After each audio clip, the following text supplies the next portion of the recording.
Bonjour, j'espère que vous allez bien. Cette nouvelle vidéo de Revit va consister à vous expliquer les fenêtres de propriété. Dans notre vidéo, je vais vous expliquer l'arborescence du projet. Aujourd'hui, j'ai décidé de parler des propriétés du logiciel. Comme je le dis toujours, avant d'apprendre un logiciel, il faut bien prendre son temps pour mieux apprendre le logiciel. Il ne faut pas aller un peu plus vite pour ne pas comprendre d'autres options.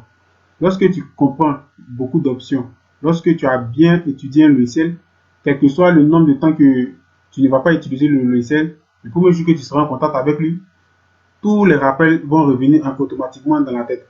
Donc c'est pourquoi je dis, lorsque vous apprenez un logiciel, prenez votre temps. Donc aujourd'hui, je vais vous expliquer les fenêtres de propriété. Je vais cliquer sur mur. Lorsque je clique sur mur, vous allez avoir propriété, vous allez avoir contrainte. Une case qui se dresse juste en bas ici, une autre case qui est ici. Je vais revenir dans architecture. Je fais cela pour que vous puissiez mieux comprendre. Lorsque j'appuie sur porte, on a une case qui se dresse du moins juste ici. Et on a une autre case qui se dresse encore juste ici. La première case qui se dresse juste ici, on l'appelle propriété du type. La deuxième case qui se dresse juste en dessous, on l'appelle propriété d'occurrence. Voilà, maintenant je vais vous expliquer pour que vous puissiez mieux comprendre. Je vais réaliser un exemple. Avec l'exemple, vous allez mieux comprendre la différence entre propriété de type et propriété d'occurrence. Donc, je vais me diriger sur mur. Je vais réaliser, par exemple, un mur quelconque ici. Un mur quelconque. Voilà. Échappe. On va passer en vue 3D. Automatiquement, vous allez voir que notre mur a été réalisé. Et automatiquement, je vais me diriger dans la propriété du type. Et pour se diriger dans la propriété du type, vous appuyez ici, modifier le type. Lorsque je vais appuyer modifier le type, une fenêtre automatiquement va apparaître. Et vous allez voir que le mur en question que j'ai dessiné ici a une épaisseur de 20 cm. Je vais venir ici dans modifier. Par exemple, je vais prendre 50 cm. Je vais voir. Et je vais venir juste ici. Bon, attendez, je vais fermer la partie là. Je devais sélectionner d'abord. Je devais sélectionner mon mur. Voilà, je vais sélectionner le mur. Je vais me retourner juste ici. Et maintenant, on peut mieux le modifier maintenant. Au départ, vous voyez que j'ai sélectionné un mur. Je n'ai pas sélectionné les autres murs. J'ai sélectionné seulement un mur. Et c'est sur ce mur-là que je veux apporter ma modification. Donc, vous allez voir ici, je vais mettre par exemple 50. Et je vais appuyer. Regardez bien ici.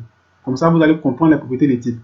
Lorsque j'appuie sur OK, OK, vous voyez que malgré que j'ai sélectionné un seul mur, mais la modification s'apporte, c'est-à-dire s'applique sur tous les autres murs.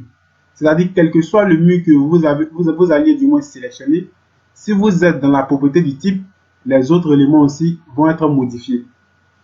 Voilà, donc même si tu sélectionnes celui-là et que tu apportes ta modification dans la propriété du type, les autres éléments aussi vont être modifiés. Je vais reprendre encore un exemple. Le plus important, c'est de comprendre. Voilà, disons, je vais revenir ici maintenant à 0,20. Regardez ici, vous allez voir. OK, OK. Vous voyez qu'automatiquement, malgré cette sélection, mais la modification s'applique aussi aux autres murs. Donc, c'est comme ça que vous devez comprendre les propriétés des types. Maintenant, on va se diriger automatiquement dans les propriétés d'occurrence qui se trouvent juste ici. Le même mur que j'ai sélectionné, je vais essayer de le modifier au niveau des propriétés d'occurrence. Comme ça, vous allez comprendre la différence du moins entre propriété d'occurrence et propriété de type. Ici, généralement, lorsque tu ouvres Revit pour la première fois, souvent c'est 2,80 m, 2,75 m. Ce mur, je vais le lever de 3 mètres. Donc ici, je vais appuyer 3. Comme ça, vous allez comprendre. OK. Et je vais faire appliquer. Vous remarquez que lorsque nous sommes dans les propriétés d'occurrence, le mur choisi, c'est-à-dire le mur que vous avez choisi pour appliquer votre modification, la modification sur ce mur-là s'applique seulement au mur choisi. Mais les autres ne bougent pas.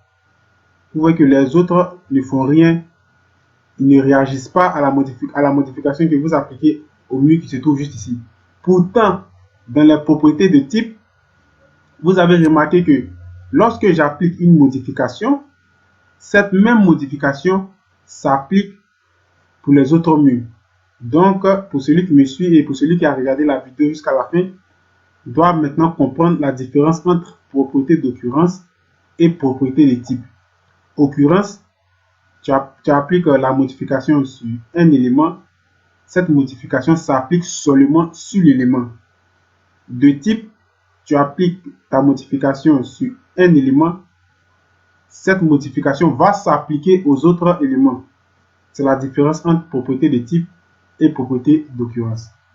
Donc, si tu aimes tout ce que je fais au niveau des logiciels de 3D, si tu es fasciné aussi par la 3D, tu es le bienvenu et la bienvenue sur ma chaîne. Comme je le dis toujours dans mes vidéos, je publie 3 contenus pour les logiciels d'architecture et les autres contenus, les autres vidéos du moins, pour mes autres contenus. Et par semaine, je publie 5 fois.